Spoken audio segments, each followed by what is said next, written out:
तो आइए स्टूडेंट, स्वागत है आप लोगों का विजय स्टडी पॉइंट में। और आज के इस वीडियो में मैं आप सभी को क्लास 10th इकोनॉमिक्स का अध्याय 2 जिसका नाम है राज्य एवं राष्ट्र की आय। ठीक है स्टूडेंट, राज्य एवं राष्ट्र की आय का टोटल वीवीआई ऑब्जेक्टिव मैं आप लोगों को वन शॉट में प्रोवाइड करवाने वाला हूं।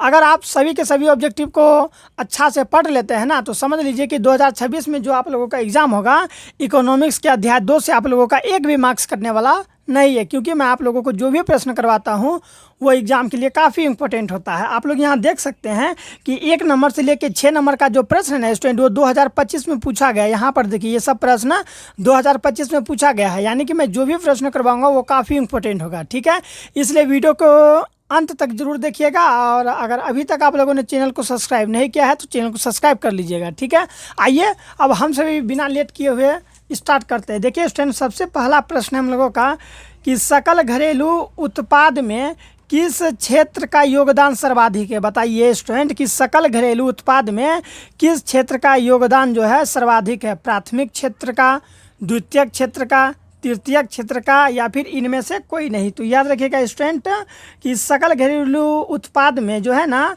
तृतीयक क्षेत्र का, किसका स्टूडेंट, तृतीयक क्षेत्र का योगदान जो है वो सर्वाधिक है। और यह प्रश्न 2025 में पूछा गया है। दूसरा प्रश्न है कि निम्नलिखित में किसमें बहुमूल्य, ठीक है, या फिर मूल्य ह्रास का मान शामिल नहीं है। बताएंगे आप लोग कि निम्नलिखित में से किसमें मूल्य ह्रास का मान शामिल नहीं है। जीडीपी में, जीएनपी में, एनएनपी में, या फिर इनमें से सभी। तो याद रखिएगा एनएनपी में जो है मूल्य ह्रास शामिल नहीं है। ठीक है स्टूडेंट, समझ में आया। ये जो एनएनपी है ना, इसमें मूल्य ह्रास का मान जो है वो शामिल नहीं है। ठीक है, चलिए तीसरा नंबर का प्रश्न बताइए कि निम्न में से किसमें मूल्य ह्रास का मूल्य शामिल है। निम्न में से किसमें स्टूडेंट मूल्य ह्रास का मूल्य जो है वो शामिल है। तो याद रखिएगा एनएनपी में शामिल है। ठीक है, एनएनपी में क्या है, मूल्य ह्रास का मूल्य शामिल है। ठीक है, तीसरा भी देख लिए। चलिए अब चौथा बताइए क्या होगा कि 1949 ईस्वी में, चलिए थोड़ा सा इसको एडजस्ट कर लिया जाए। ठीक है मेरे प्यारे बच्चों, 1949 ईस्वी में भारत सरकार द्वारा गठित राष्ट्रीय आय समिति के अध्यक्ष कौन थे। बताइए स्टूडेंट को 1949 ईस्वी में भारत सरकार द्वारा गठित राष्ट्रीय आय समिति के अध्यक्ष कौन थे। तो पीसी महालनोबिस थे। कौन थे, पीसी महालनोबिस। ठीक है, याद रखिएगा।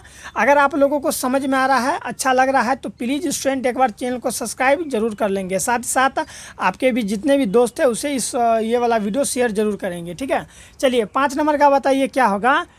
गरीबी रेखा निर्धारण हेतु कैलोरी मापदंड किसमें सुझाव, यानी कि किसके सुझाव पर निर्धारित किया गया है। किसके सुझाव पर निर्धारित किया गया है मेरे प्यारे बच्चों।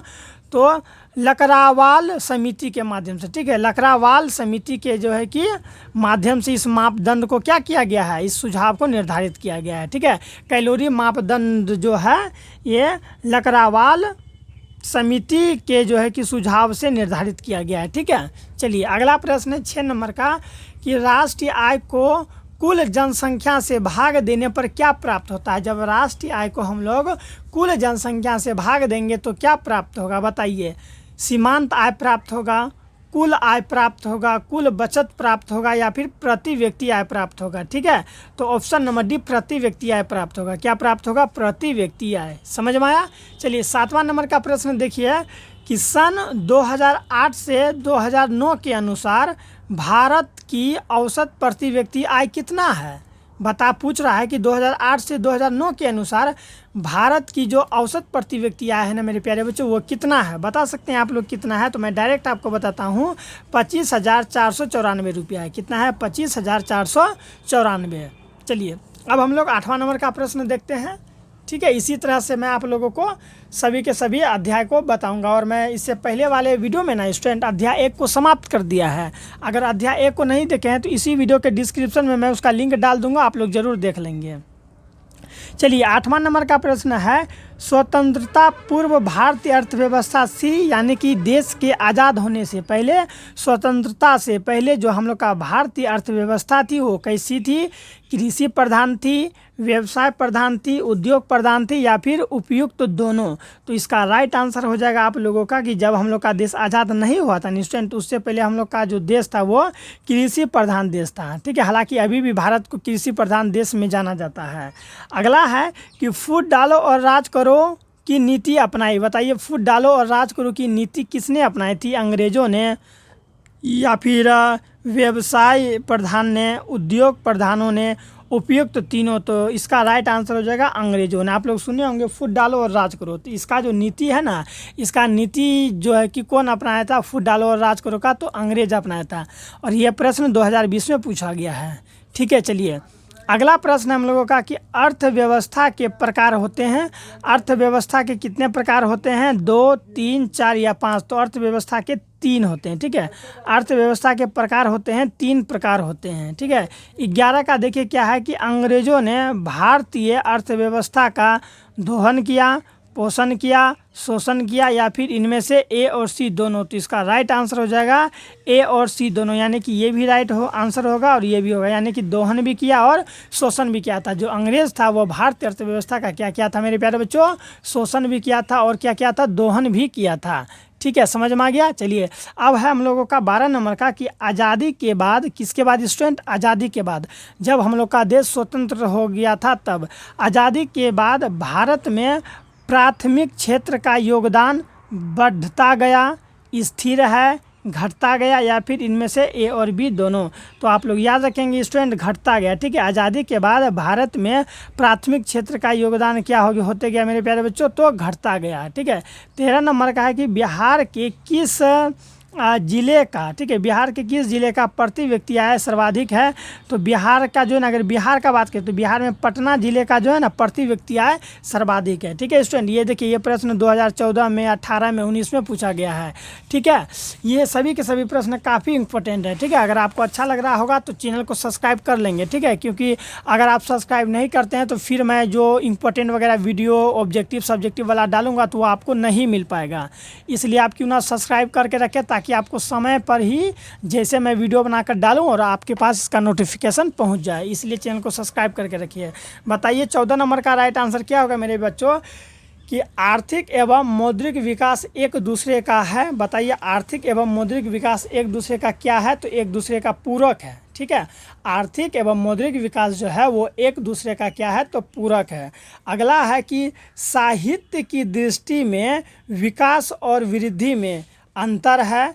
कोई अंतर नहीं है, कभी अंतर भी और कभी नहीं भी, उपयुक्त में से कोई नहीं। तो 15 का राइट आंसर हो जाएगा बी। ठीक है, कोई अंतर नहीं। ठीक है, कोई अंतर नहीं है, साहित्य की दृष्टि से विकास और वृद्धि में कोई अंतर नहीं है। ठीक है, चलिए 16 का बताइए क्या होगा? 16 का कि सतत विकास है। सतत विकास मेरे प्यारे बच्चों क्या है? तो याद रखिएगा, ये जो सतत विकास है ना, अपने तथा आने वाली संतति का केवल, ठीक है, सतत विकास क्या है? अपने तथा आने वाली संतति का केवल, यही होगा इसका राइट आंसर। ठीक है, चलिए ठीक है, सतत विकास तो यहाँ पर जो रियल होना चाहिए वो नहीं दिया गया है। ठीक है, लेकिन आप लोग ऑप्शन नंबर ए से चलेंगे अगर इस टाइप का प्रश्न बन जाए तो। ठीक है, यहाँ पर सतत विकास है क्या है? अपने तथा आने वाली संतति का केवल। ठीक है, केवल के बाद और होनी चाहिए जो कि नहीं है, कोई बात नहीं, आप लोग याद रखिएगा।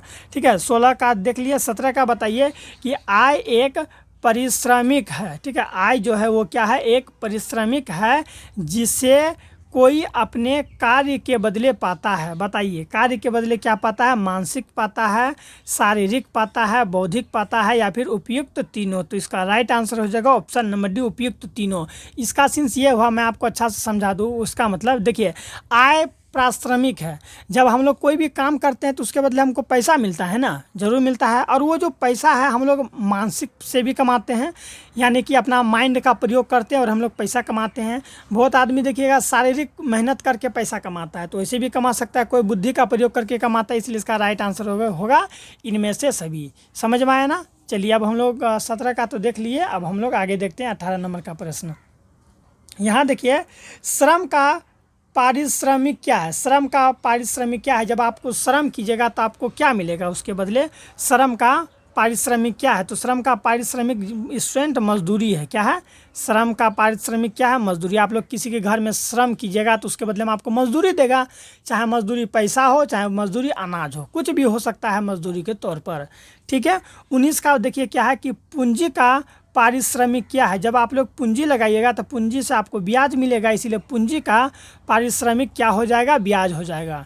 याद रखेंगे आप लोग। नेक्स्ट है 20 नंबर का कि भूमि का पारिश्रमिक क्या है? तो हम लोग भूमि का क्या देते हैं? टैक्स देते हैं ना, टैक्स यानी लगान। तो भूमि का पारिश्रमिक क्या है? तो भूमि का पारिश्रमिक लगान होता है। समझ में आ रहा है ना? चलिए 21 का बताइए कि गरीबी गरीबी को जन्म देती है, यह कथन किसका है? ये जो है ना, गरीबी गरीबी को जन्म देती है, ऐसा किसने कहा था? तो रैंगनर नकर्स का है। ठीक है। रैंगनर नकर्स ने कहे थे कि गरीबी जो है वो गरीबी को क्या देता है? जन्म देता है। इसलिए आप लोग गरीब पैदा तो जरूर हुए हैं, लेकिन इतना लाइफ में मेहनत कीजिए कि गरीब मरना नहीं है। ठीक है। 22 का है कि विकसित राज्यों में ऊंची होती है। विकसित राज्यों में ऊंची होती है, क्या होती है? पूंजी निर्माण दर ऊंची होती है, प्रति व्यक्ति आय, या फिर सेवाओं का मूल्य, या उपयुक्त तीनों। तो इसका राइट आंसर हो जाएगा मेरे प्यारे बच्चों, प्रति व्यक्ति आय। ठीक है। विकसित राज्यों की ऊंची होती है, जो विकसित राज्य होता है जैसे कि अमेरिका। ठीक है। अमेरिका का प्रति व्यक्ति आय ज़्यादा है। ठीक है। जैसे जैसे आप लोग विकसित में जाते जाएंगे, विकसित देश में या फिर विकसित राज्य में, तो वहाँ पर क्या होगा? प्रति व्यक्ति आय ज़्यादा होगा। अगला है कि राष्ट्रीय आय के अंतर्गत शामिल है। राष्ट्रीय आय के अंतर्गत क्या शामिल है? वस्तुओं का मूल्य, वस्तुओं एवं सेवाओं का मूल्य, सेवाओं का मूल्य, या फिर इनमें से कोई नहीं। तो याद रखिएगा स्टूडेंट, राष्ट्रीय आय के अंतर्गत शामिल है वस्तुओं एवं सेवाओं का मूल्य, जो है ये राष्ट्रीय आय के अंतर्गत शामिल है। ठीक है। 24 नंबर का प्रश्न देखिए कि कुल उत्पादन एवं उत्पादन में, ठीक है, कुल उत्पादन एवं उत्पादन में किए गए खर्च का अंतर क्या कहलाता है? खर्च का अंतर मेरे प्यारे बच्चों क्या कहलाता है? तो शुद्ध राष्ट्रीय उत्पाद कहलाता है। क्या कहलाता है? शुद्ध राष्ट्रीय उत्पाद कहलाता है। याद रखिएगा आप लोग, कुल उत्पादन एवं उत्पादन में किए गए खर्च, उत्पादन में किए गए खर्च का जो अंतर होता है ना, उसे हम लोग क्या कहते हैं? शुद्ध राष्ट्रीय उत्पाद कहते हैं। यहाँ ऑप्शन नंबर डी देखिए, शुद्ध राष्ट्रीय उत्पाद कहते हैं। समझ में आ गया? चलिए अब हम लोग आगे देखते हैं 25 नंबर का प्रश्न। ठीक है। देखिए, राष्ट्रीय आय समतुल्य होता है। ये जो राष्ट्रीय आय है ना, ये समतुल्य होता है। किसका समतुल्य होता है? उपभोग, व्यय एवं विनियोग के योग का। ठीक है। राष्ट्रीय आय समतुल्य होता है, उपभोग, व्यय एवं विनियोग के योग का होता है। अगला है 26 का कि राष्ट्रीय आय की धारणा में शामिल है। राष्ट्रीय आय की धारणा में शामिल है। राष्ट्रीय आय की धारणा में क्या शामिल है मेरे प्यारे बच्चों? तो ऑप्शन नंबर डी, उपयुक्त तीनों।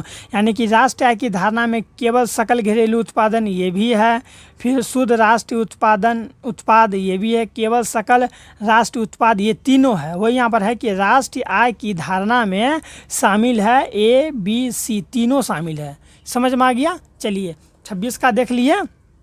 अब हम लोग देखते हैं 27 का कि सर्वप्रथम मेरे प्यारे बच्चों, अगर अच्छा लग रहा होगा, समझ में आ रहा होगा, अगर आपको लग रहा है कि हाँ विजय सर जो है काफ़ी इंपॉर्टेंट वगैरह प्रश्न करवाते हैं, तो चैनल को सब्सक्राइब जरूर कर लीजिएगा। ठीक है। यहाँ पर है कि सर्वप्रथम राष्ट्रीय आय के अनुमान का वर्ष था। बताइए, सर्वप्रथम राष्ट्रीय आय के अनुमान का वर्ष था, क्या था? क्या था अनुमान का वर्ष मेरे प्यारे बच्चों? तो 1868 था। ठीक है, 1868। आइए अब हम लोग आगे देखते हैं अगला प्रश्न क्या है। 28 नंबर का है कि भारत की सर्वप्रथम अनुमानित प्रति व्यक्ति आय थी। भारत का जो है सर्वप्रथम अनुमानित प्रति व्यक्ति आय क्या था? 121 रुपये, या फिर 21 रुपये, 120 रुपये, या फिर 20 रुपये। ठीक है। तो याद रखिएगा, इसका राइट आंसर हो जाएगा 20 रुपये। ठीक है। भारत की सर्वप्रथम अनुमानित प्रति व्यक्ति आय था 20 रुपया, और आज देखिए प्रति व्यक्ति आय हम लोग का कितना ज़्यादा हो गया है। ठीक है, 400-500 हो गया है। ठीक है। चलिए यहाँ पर है कि राष्ट्रीय आय की गणना विधि है। राष्ट्रीय आय की जो गणना विधि है ना, वो क्या है? तो व्यवसायिक गणना विधि ये भी है, उत्पादन गणना विधि ये भी है, मूल योग विधि ये भी है। इसलिए इसका राइट आंसर हो जाएगा इनमें से तीनों, यानी कि इनमें से सभी भी रहेगा, तो आप लोग वहीं से जाएंगे। ठीक है। 30 नंबर का है कि केंद्रीय सांख्यिकी संगठन की स्थापना कब हुई थी? बताइए, केंद्र सांख्यिकी जो संगठन है ना, उसका स्थापना कब हुआ था? 1950 में, 1954 में, 1956 में या फिर 1960 में। तो इसका 30 का राइट आंसर क्या हो जाएगा आप लोगों का मेरे प्यारे बच्चों? ऑप्शन नंबर बी 1954 ईस्वी में। ठीक है। 31 का बताइए कि बिहार में किस जिले की प्रति व्यक्ति आय सबसे कम है? पूछ रहा है कि बिहार में, अगर पूछेगा सबसे ज़्यादा प्रति व्यक्ति आय कहाँ का है तो पटना का। अब पूछेगा कि बिहार के किस जिले में प्रति व्यक्ति आय सबसे कम है, तो इसका राइट आंसर पता है आप लोगों को मेरे प्यारे बच्चों क्या हो जाएगा? शिवहर का। ठीक है। 31 का राइट आंसर हो जाएगा डी, शिवहर का जो प्रति व्यक्ति आय है ना वो बहुत कम है। ठीक है। चलिए हम लोगों ने 30 नंबर तक देख लिया और बाकी का जो है 30 प्रश्न है, टोटल 60 प्रश्न आप लोगों को कराएंगे।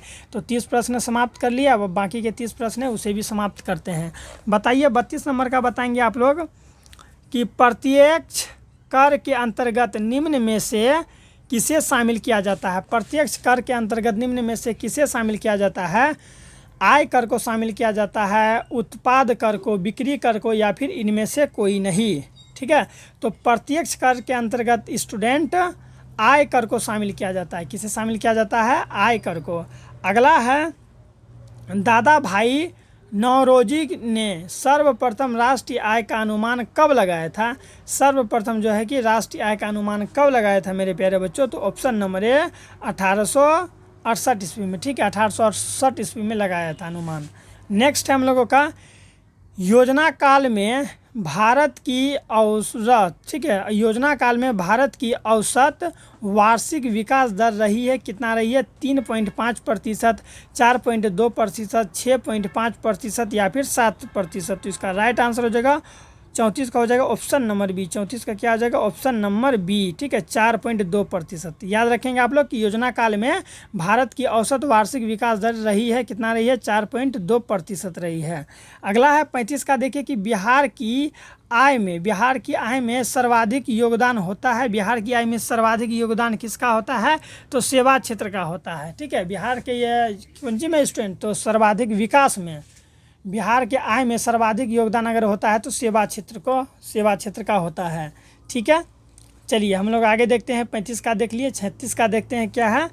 उत्पादन एवं आय गणना विधि आर्थिक दृष्टिकोण से है। आर्थिक दृष्टिकोण से क्या है? सहज है, वैज्ञानिक है, व्यवहारिक है या उपयुक्त तीनों। ठीक है। तो ऑप्शन नंबर डी हो जाएगा, उपयुक्त तीनों है। ठीक है। उत्पादन एवं आय गणना विधि आर्थिक दृष्टिकोण से सहज भी है, वैज्ञानिक भी है, व्यवहारिक भी है, इसलिए इसका राइट आंसर हो जाएगा इनमें से तीनों।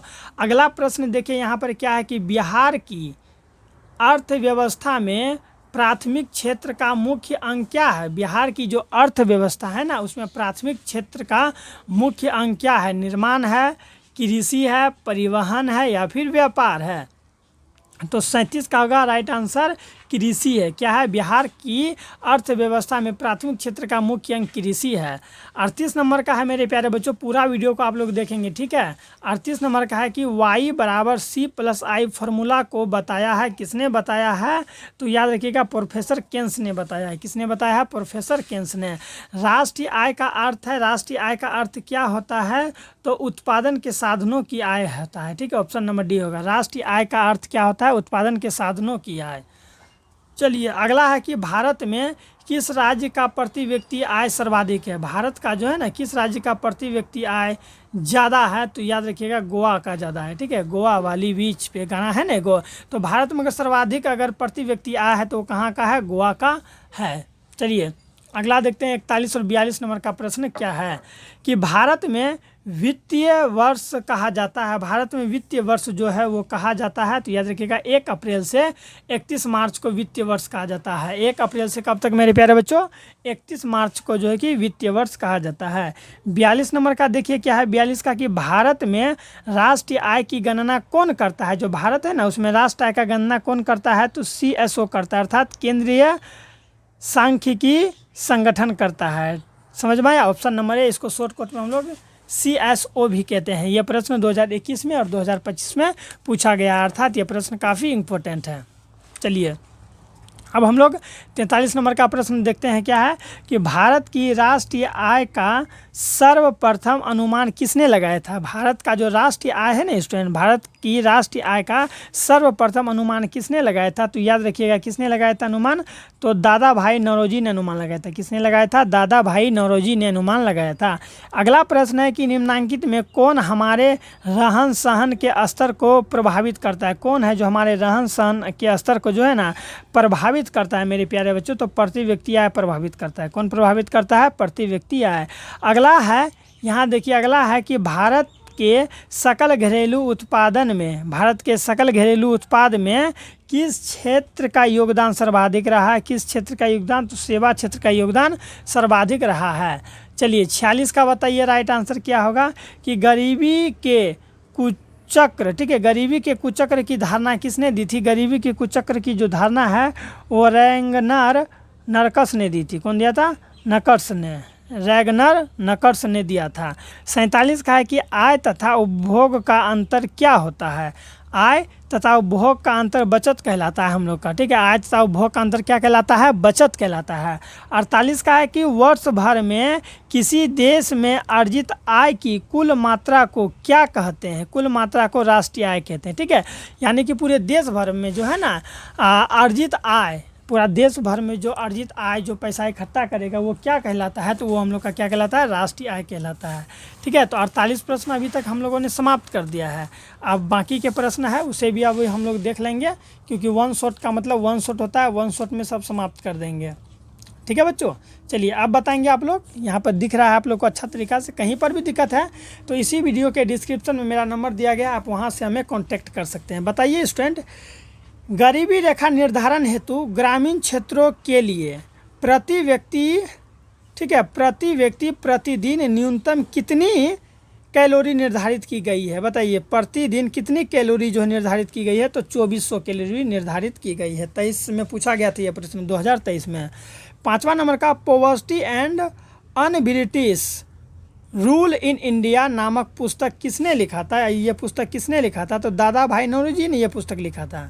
ठीक है, कौन पुस्तक, तो poverty and un British rule in India, दादा भाई नौरोजी ने यह पुस्तक लिखे थे। 51 का देखिए क्या है कि निम्न में से किस विधि के अंतर्गत उत्पादित अंतिम वस्तुओं के मूल्य में जोड़कर राष्ट्रीय आय की गणना की जाती है, तो 51 का होगा ऑप्शन नंबर सी। ठीक है, मूल्य रोग विधि, ठीक है, क्या हो जाएगा, मूल्य योग विधि, मूल्य योग विधि, मैं रोग विधि पढ़ रहा हूँ। ठीक है, चलिए 52 का देख लेते हैं क्या है, जल्दी जल्दी। अगर अभी तक आप लोगों ने वीडियो को लाइक नहीं किया तो कर दीजिए और कमेंट करके बताइए। अगला है कि 1921 ईस्वी में सरकार द्वारा गठित राजस्व आयोग, ठीक है, कौन आयोग स्टूडेंट, तो राजस्व आयोग के अध्यक्ष कौन थे, तो राजस्व आयोग के अध्यक्ष थे मेरा ऑप्शन नंबर ए थे इब्राहिम रहीमतुल्लाह थे। ठीक है, अगला देखिए 53 नंबर का क्या है कि भारत में मेरे प्यारे बच्चों कहाँ पर, भारत में प्रथम औद्योगिक नीति की घोषणा कब की गई थी। कब की गई थी, तो ऑप्शन नंबर ए 1949 में की गई थी। चलिए 54 का बताइए कि पीसीआई का अभिप्राय किससे है। पीसीआई का अभिप्राय ऑप्शन नंबर ए से है। ठीक है, पर कैपिटा इनकम से है। पीसीआई का अभिप्राय किससे है, पर कैपिटा इनकम से है। 55 नंबर का देखिए क्या है, 55 नंबर का कि भारत का सर्वाधिक प्रति व्यक्ति आय वाला राज्य कौन सा है। ये जो आप लोग देख रहे हैं कौन सा प्रश्न, ये 55 नंबर का कि भारत का सर्वाधिक प्रति व्यक्ति आय वाला राज्य कौन सा है। गोवा है, पंजाब है, तेलंगाना है या फिर कर्नाटक है। तो याद रखिएगा भारत में अगर सर्वाधिक प्रति व्यक्ति आय है ना मेरे प्यारे बच्चों, तो गोवा का प्रति व्यक्ति आय सर्वाधिक है।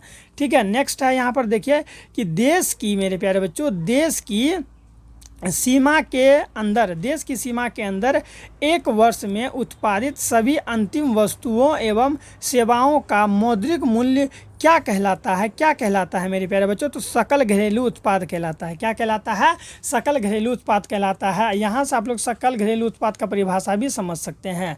अगला देखिए यहाँ क्या है 57 का कि प्रोफेसर पीसी महालनोबिस की अध्यक्षता में किसका गठन किया गया। किसका गठन किया गया था, तो याद रखिएगा राष्ट्रीय आय समिति का गठन किया गया था। ठीक है, प्रोफेसर पीसी महालनोबिस की अध्यक्षता में किसका गठन किया गया था, तो राष्ट्रीय आय समिति का गठन किया गया था। अगला प्रश्न है कि निम्न में से किस देश की मुद्रा रुपया है, कि किस देश का जो है मुद्रा है वो रुपया है। तो याद रखिएगा, भारत का भी जो मुद्रा है ना, ये भारत का जो पैसा है उसको भी हम लोग मुद्रा यानी ऐसे ही है ना कि निम्न में से किस देश की जो मुद्रा है वो रुपया है। तो भारत का जो मुद्रा है वो भी रुपया है, नेपाल का मुद्रा वो भी रुपया है, पाकिस्तान का मुद्रा वो भी रुपया है, इसलिए इसका राइट आंसर हो जाएगा इनमें से सभी। ठीक है, ऑप्शन नंबर क्या हो जाएगा, डी हो जाएगा। समझ में आया ये प्रश्न, यानी कि ऐसे समझिए कौन सा देश का पैसा को हम लोग रुपया कहते हैं, ऐसे समझ सकते हैं ना। तो वही चीज़ है, भारत का जो पैसा है उसको भी हम लोग क्या कहते हैं, रुपया कहते हैं, और नेपाल के पैसा को भी रुपया कहते हैं, पाकिस्तान के पैसा को भी क्या कहते हैं, रुपया कहते हैं ना। 20 रुपया दो, 50 रुपया दो, 500 रुपया दो, कहते कि नहीं कहते हैं। चलिए आगे देखिए क्या है यहाँ पर। भारत के सकल घरेलू उत्पाद, जिसको हम लोग जीडीपी कहते हैं, जीडीपी को हिंदी में कहते हैं सकल घरेलू उत्पाद। ठीक है, भारत के सकल घरेलू उत्पाद में किस क्षेत्र का योगदान सर्वाधिक है, किस क्षेत्र का योगदान सर्वाधिक है। तो सेवा क्षेत्र का योगदान सर्वाधिक है। ठीक है, अगला है कि आर्थिक विकास की जिस प्रक्रिया से समाज के सभी वर्गों का जीवन स्तर ऊंचा हो जाए वो क्या कहलाता है। तो वो मेरा क्या कहलाता है, समावेशी विकास कहलाता है। ऑप्शन नंबर बी समावेशी विकास कहलाता है। ठीक है, 61 का है कि चक्रीय प्रवाह का संबंध निम्न में से किससे है। जो चक्रीय प्रवाह है ना, चक्रीय प्रवाह का संबंध जो है कि निम्न में से किससे है, उत्पादन से है, आय से है, व्यय से है, या फिर इनमें से सभी में है। तो इसका राइट आंसर हो जाएगा इनमें से सभी है। ठीक है, चक्रीय प्रभाव का संबंध किससे है, आय से भी है, उत्पादन से भी है, व्यय से भी है, इसलिए इसका राइट आंसर हो जाएगा इनमें से सभी। स्टूडेंट तो हम लोग तो 60 प्रश्न से आगे चल गए हैं। ठीक है, टोटल 64 है, तो बाकी 4 प्रश्नों को क्यों छोड़ेंगे, उसे भी कर लेते हैं। क्या पता एग्जाम में वही फंस जाए, क्योंकि इंपॉर्टेंट प्रश्न है तो देखना तो पड़ेगा ना। अगला 62 का कि आय और उपभोग में अंतर क्या कहलाता है। जो आय होता है और उपभोग में अंतर बचत कहलाता है। ठीक है, चलिए 62 भी खत्म हो गया और मात्र 2 ही प्रश्न है, इसलिए इसको पूरा देखिए। सकल घरेलू उत्पाद, जिसे हम लोग जीडीपी भी कहते हैं, तो जीडीपी में सबसे कम योगदान किस क्षेत्र का है। बताइए, जीडीपी में जो सबसे कम योगदान होता है वो किस क्षेत्र का होता है, प्रथम क्षेत्र का, द्वितीय क्षेत्र का, तृतीय क्षेत्र का, या फिर इनमें से कोई नहीं। तो इसका राइट आंसर हो जाएगा प्राथमिक क्षेत्र, जिसे हम लोग प्रथम क्षेत्र भी कहते हैं, कृषि क्षेत्र भी कहते हैं, इसी का योगदान सबसे कम होता है जीडीपी में। ठीक है स्टूडेंट, समझ में आ गया। सबसे कम अगर योगदान होता है जीडीपी में तो प्राथमिक क्षेत्र का ही होता है। अगला है कि राष्ट्रीय आय का अर्थ है। आप लोग खुद बताइए कि राष्ट्रीय आय का अर्थ क्या है। तो याद रखिएगा, किसी अर्थव्यवस्था में सभी अंतिम वस्तुओं और गैर वस्तुओं का मौद्रिक मूल्य को ही हम लोग क्या कहते हैं, राष्ट्रीय आय कहते हैं। ठीक है, वही है यहाँ पे राष्ट्रीय आय का अर्थ क्या है। तो यहाँ पर मैंने बता दिया कि राष्ट्रीय आय का अर्थ क्या होता है, किसी अर्थव्यवस्था की सभी अंतिम वस्तुओं और सेवाओं का मौद्रिक मूल्य। ठीक है मेरे प्यारे बच्चों, तो इस तरह से हम लोग का टोटल VVI अध्याय 2 का समाप्त होता है। अगर अच्छा लग रहा होगा तो आप लोगों को चैनल को सब्सक्राइब जरूर कर लेंगे। हम लोग बहुत जल्द अध्याय 3 को लेके आएंगे। अपना ख्याल रखिएगा, मिलते हैं अध्याय 3 में। ठीक है स्टूडेंट, और इससे पहले वाले वीडियो में मैंने बाकी के जितने भी सब्जेक्ट हैं ना आप लोगों का क्लास में 10 क्लास में, वो भी मैंने समाप्त कर दिया। प्लेलिस्ट एक बार जरूर चेक कर लीजिएगा, जो वीडियो अच्छा लगेगा वो वीडियो पढ़ लीजिएगा। ठीक है स्टूडेंट, मिलते हैं नेक्स्ट वीडियो में। अपना ख्याल रखिएगा, बाय।